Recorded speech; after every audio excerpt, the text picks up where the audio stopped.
This probably doesn't look like much, other than the fact that you can tell that it's probably an Apple machine because it's got a drive with Apple firmware on it. You can see those ports right there. Complete with a caddy loading CD-ROM. Kind of an oddity. One might think that this is a Power Macintosh, one of the desktop style Power Macs, like a 7100, for example, maybe something a little bit later, but it's not. It is actually a Macintosh II. In this case, it is a Macintosh IIvx, which I believe was the last Macintosh II that was ever produced. It's in mostly as found condition, but there is one change that I have made, and that's a pretty important one. If you take a look at the board, we're going to make one more change here. Look at how dirty this thing is. Yuck.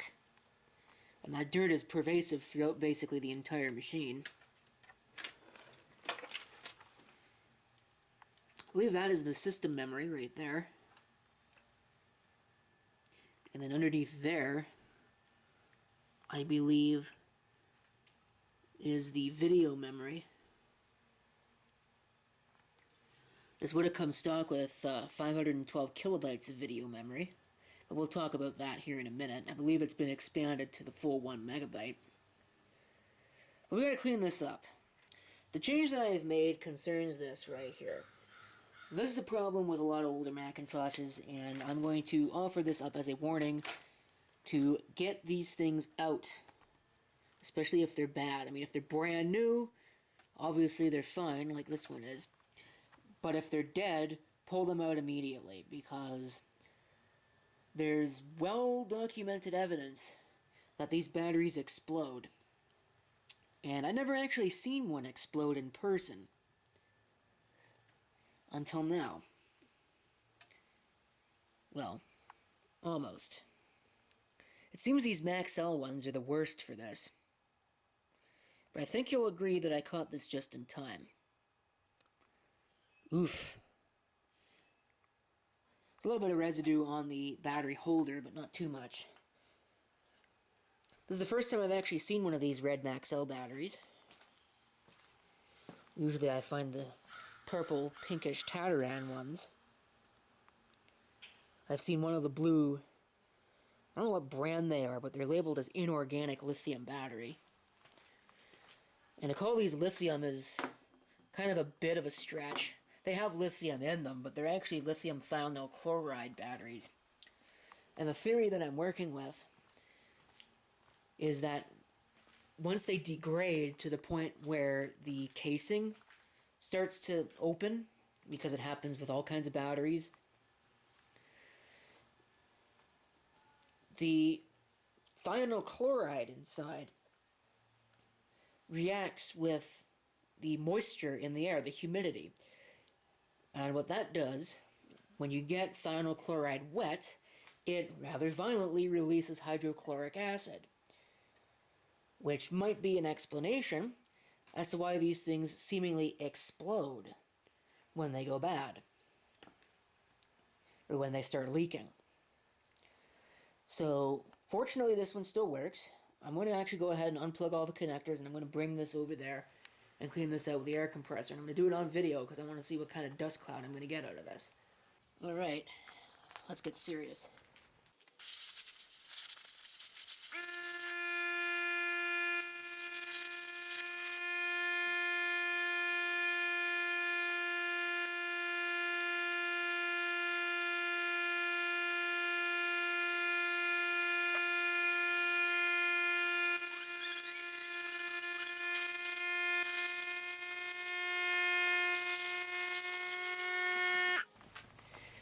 Okay, so almost fell over there.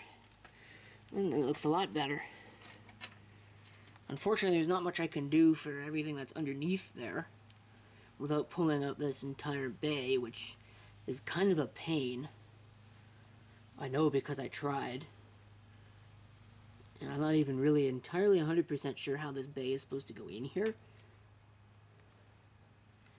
Looks like you'd almost have to pull this whole plastic off, and I don't think you can. So, I don't know. But it certainly looks a lot better than it did. Now let's go ahead and take it back over there and see if it still works. You might be able to kind of see some of that rust on that battery terminal there. That was the battery terminal that was affected, the positive terminal. Okay, now we're not in the blinding sunlight. Here it is, the Macintosh IIvx, which does look a lot like a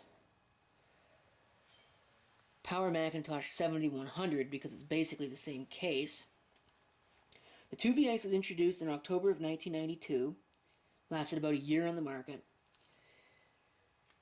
It bases on a 32 megahertz, which is kind of odd. Normally it was 33, but 32 megahertz Motorola 68030 with the 68882 FPU. Uses 30-pin SIMs for the memory, but it's also got some onboard memory. You can see there are the SIM slots right there, all four of them. They're all populated. I believe they would have been that way from the factory as a BTO option. Came stock with 4 megabytes of memory. That additional memory would bring you up to 5 from the factory. That is what this one has, 5 megabytes. It probably has the factory memory still installed. You could install up to 68 megabytes of memory if you found some 16 megabyte 30-pin SIMs. Good luck. And use that with the 4 megabytes on board for a total of 68 megabytes. It does have video memory. You might be able to see it underneath. No, not really. I think I might have pointed it out already. It does have some VRAM SIMs, which I believe are not 72-pin. They're 68-pin video memory SIMs. It came stock with 512 kilobytes, could be upgraded to 1 megabytes. So you're not really going to get too much out of this. You get 256 color at best at 640 by 480, unless you upgrade it to 1 megabyte, in which case you'd get 16-bit color at 640 by 480, but it won't do any better than that. This could have come with either a 40, an 80, or a 230, which seems like an odd jump, megabyte hard drive. This one's got the 230, which probably indicates to me that whoever bought this was high rolling a little bit. Of course, it's got the typical floppy drive, and the IIvx was the first Macintosh to come stock with a CD-ROM drive on board. This is the caddy loading CD-ROM that this probably came with when it was new. Unfortunately, I am missing the caddy, so I can't really make use of the drive. This has 3 new bus slots, as well as a processor direct slot. I'm not sure to which level of processor direct that would conform, if it would conform to the LC, PDS, or if it was more like the SE30, or a mixture of the two. Again, I'm not 100% sure. It's shipped with OS 7.1, that's what this is running, and it is the French version, so I will be reloading the OS at some point. I just don't know when that is. Now, it's hard to tell with these which ones of these actually need a good battery in order to power on. This had, as I previously demonstrated, one of those Maxell bombs in it. Maxell depth charge, because that's really what it looks like. That exploded, so it was bad, obviously, but it still turned on. I pulled it out, set it aside for a little bit because I didn't have a proper monitor adapter, so I could use a monitor. And when I put it back, or finally got my monitor adapter and tried to use it, it wouldn't turn on anymore. So I set it aside with this battery installed, and it was working before. Let's see if it still works after cleaning it. It does. Now the monitor looks a little weird. I had to find a setting on that actually worked.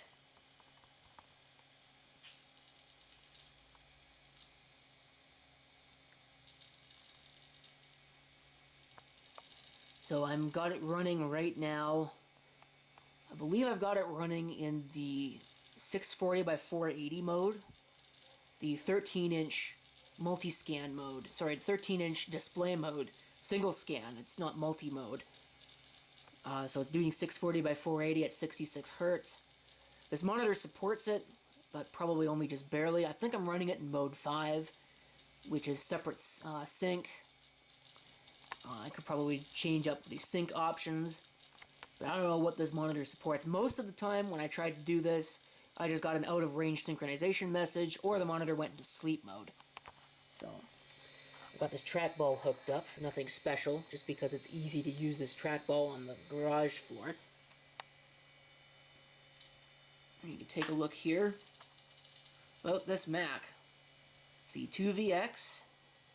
It does have the custom enabler on it. 5 megs of RAM, with about a little bit shy of 3.5 free, system 7.1. So, I could probably upgrade the memory. I have a 2SI sitting over here that's basically going to be a parts 2SI because I've got 2 of them. You know, because I can never have just one of anything. I could potentially see if I can use this memory in the 2VX. I don't know if it's compatible because I believe that this uses 80 nanosecond memory. That is 70 nanosecond memory. And I also don't even know if it's any bigger than what's in there. But I believe, based on the numbers on those chips, that those are probably at least 2 megabyte sims. Maybe 1 megabyte sims. So I could get a decent amount of memory out of this thing if I do that. 4 megs plus 4 megs is 8 megs. It should be more than enough for System 7.5. But I think with only 5 megs of RAM, I'm going to stick with System 7.1 on this. Because it just doesn't seem right to me to install something else. Now, this thing is kind of interesting. I've cleaned it up significantly. But there were several untitled folders on the desktop, none of which had anything in it. Some of which had untitled folders in them, which had nothing in them. There's an alias to the hard drive on the desktop, which is kind of funny. Seems to be the typical old person thing that you see on computers like this. Shortcuts to shortcuts to shortcuts. There's a pretty substantial amount of programs on here. Nothing particularly interesting. Color Word Trace. It's got Excel, FileMaker 2, Word. I don't know if that's actually an application. I think it is. It's not in the Word 5 folder, which is odd. SW Program Disk, which is kind of weird. I don't know what this is. It's got some data on it. Watcher Communications. Okay, well, I have no idea what that is. There's 2 system folders, one of which is in English. I don't know why there's 2 system folders on this. It's got Tetris, US Atlas, and another Word Tris folder.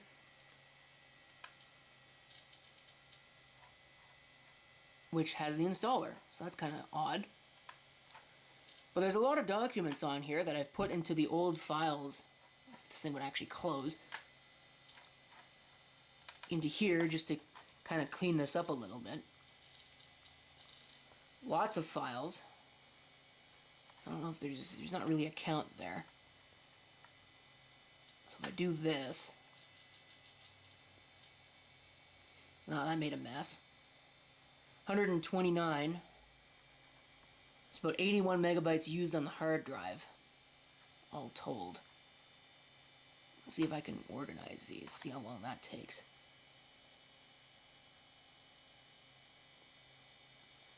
I always thought this was neat to watch.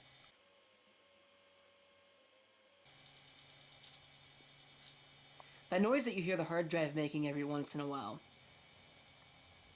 This is actually a Quantum ProDrive LPS.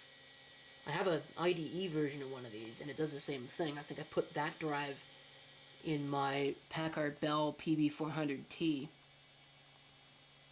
But that's actually a thermal recalibration procedure. Look at this thing go. It's still going.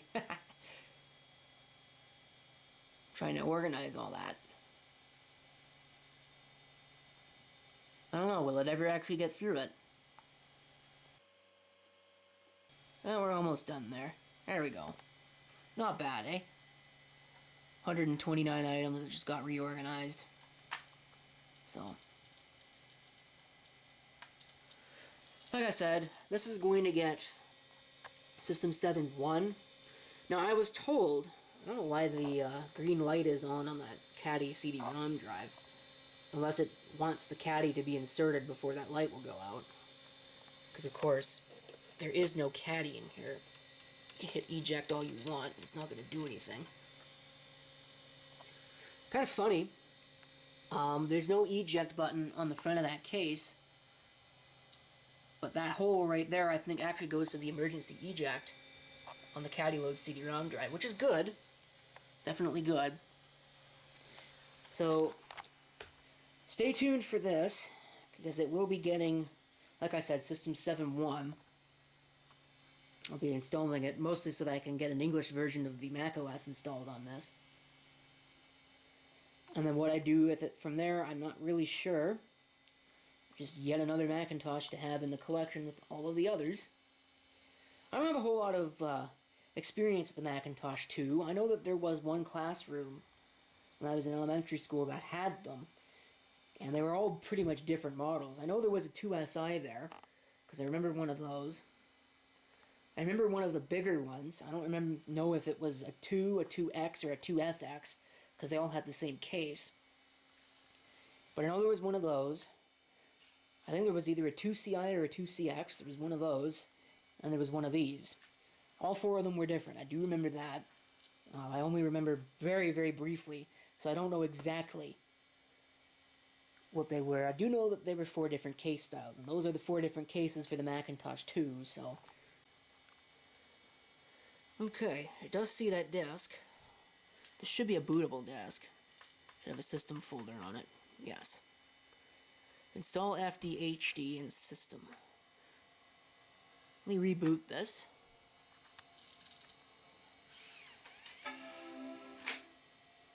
Yes, there you heard the mechanical eject.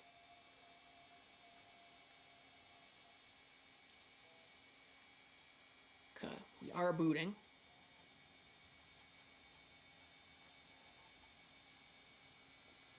Huh. Really? Oh, that's so annoying. Guess I'm going to be remaking that disk. I did get it to go further. I did put the system enabler, which is enabler 001, if you want it.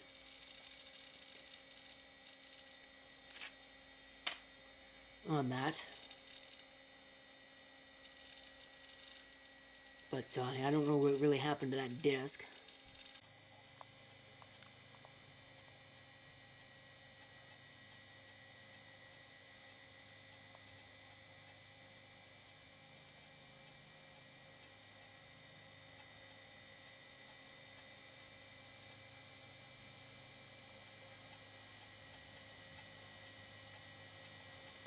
Definitely not fast.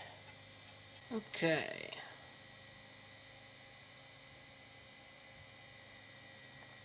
Choose customize, which is probably what I actually am going to do. Yes, customize. Hopefully it will put the proper system enabler on there.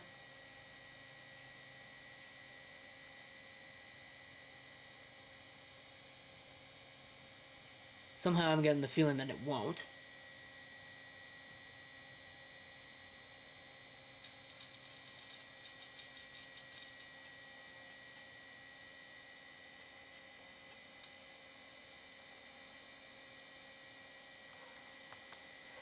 Yeah, I hope that these discs are in order. They probably aren't. We'll let it do its thing here. Okay, so there's a couple interesting things that are going on here. I am going to have to probably format this drive, reinitialize it, because parts of the old install are sticking through. Namely, some of the French things are still here. My Apple menu, for whatever reason, is completely blank, even though there's things in the Apple menu items folder. So I don't know what that's all about. I could probably delete the thing that's labeled system folder. Or the old system folder, that would be this. I could probably toss that, just throw it out. Because I don't think it's got anything in it that I need to keep or care to keep.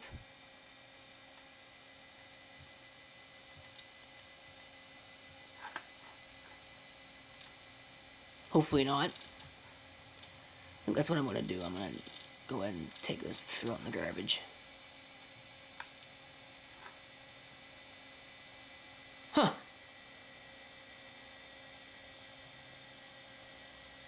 Well, no wonder. So let me do some refiguring here. Okay, so there's definitely some shenaniganery going on here with this. So I'm going to probably have to format this drive, and I'll probably do it later, but there's some interesting things in here.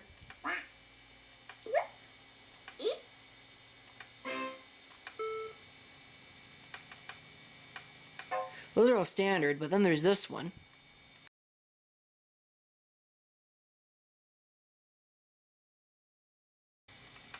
And this.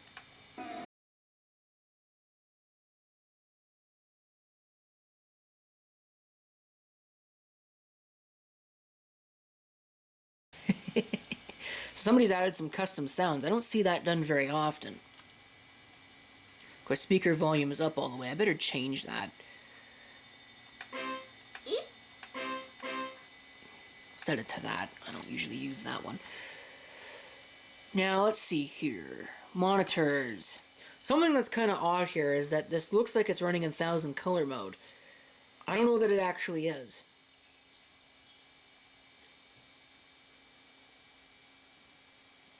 "7.0 Characteristics of Selected Monitor."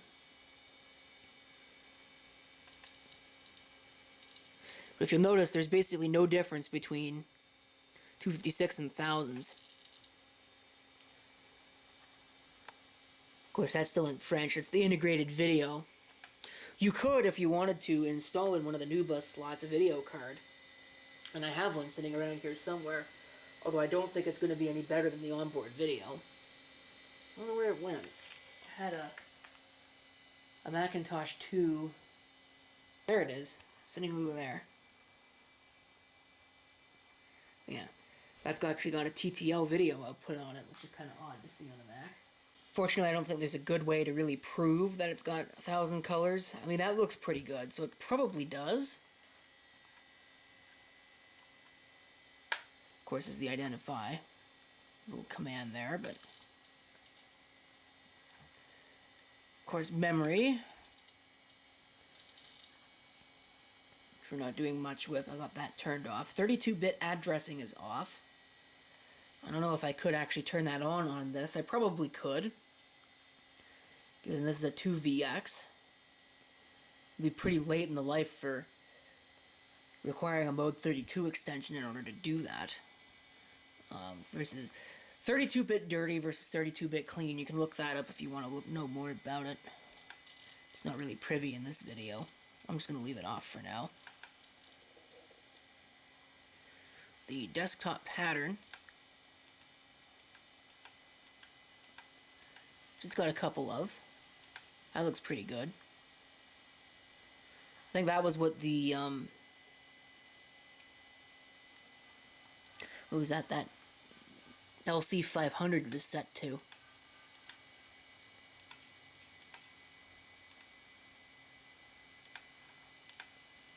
Whoops.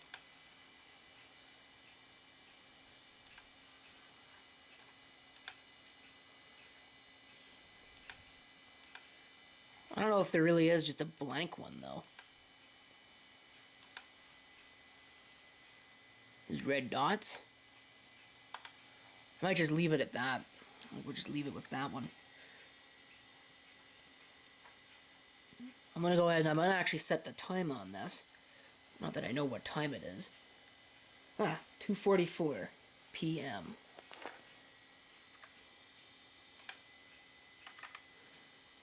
I don't really care about the seconds. There's a mosquito that is presently trying to irritate me. 22nd of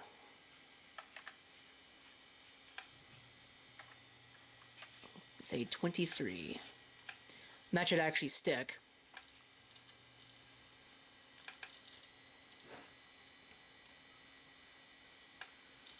Set that back to standard. Unfortunately, After Dark doesn't load. So, anyway, let me put the cover back on this and we'll have a proper boot up. Okay, here it is with the cover on. A little bit closer to the screen now.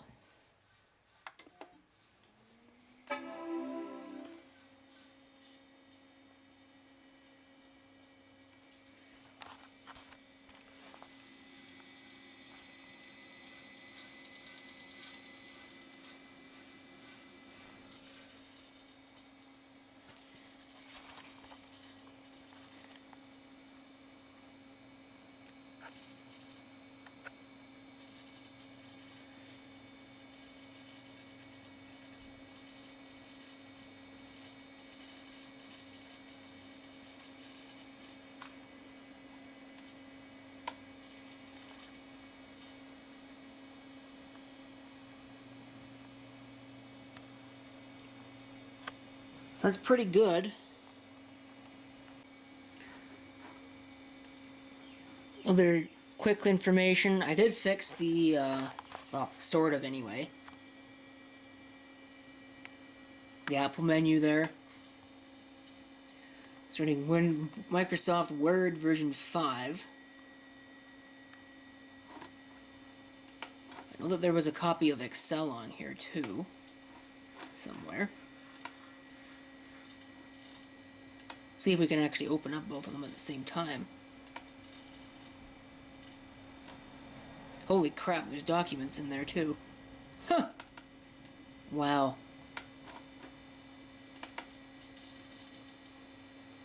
Nope. So we can't run them both at the same time. There's only 5 megs.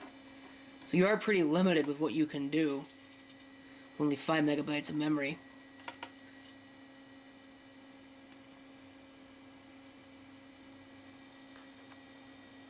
Simple text might have just crashed the computer.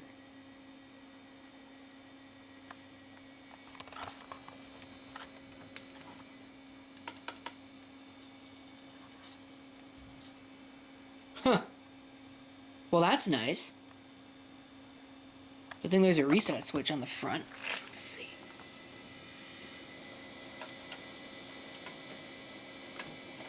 Hard to push. There we go. So I don't know what's up with that.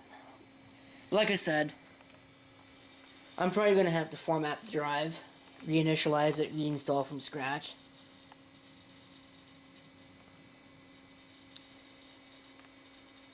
But for now, that's a pretty good start.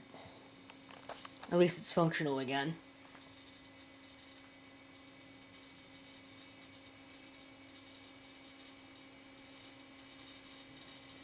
So, good enough for me. Let's see what version of Excel this is actually running. If I can find it here. Again, mosquitoes. They're terrible in here.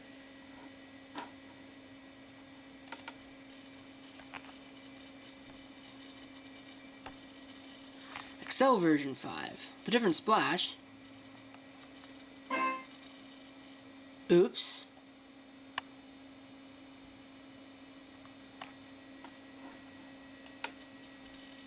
Well, that's broken, so I guess we're not loading that. Okay, fair enough. Anything else that's interesting that's on here? Color word trace, US Atlas. Let's see what loads that does not crash the entire computer.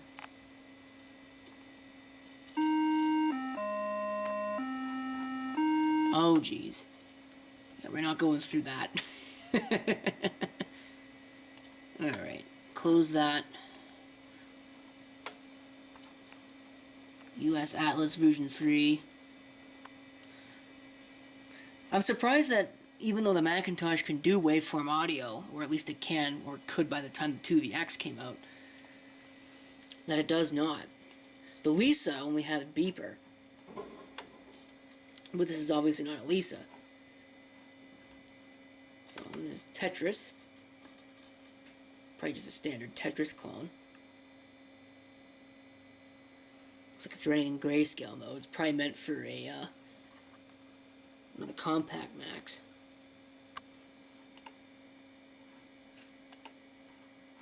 Alright. Yeah, it's probably meant for a compact Mac. At least it works. It doesn't throw the computer into a tizzy like Simple Text does.